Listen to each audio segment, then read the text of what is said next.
И това е летежа по време на акацията. Супер активни семейства. Много добри климатични условия. Основите се изграждат за един ден, предавателите.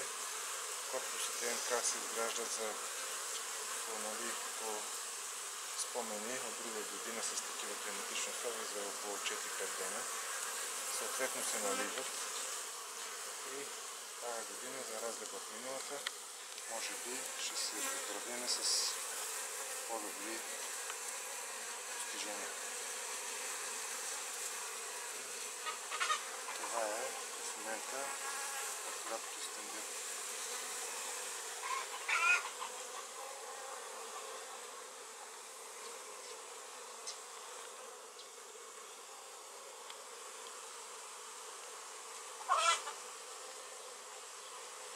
Вижда се много ясно, че не е облитане, а полет, работен полет. Постоянно.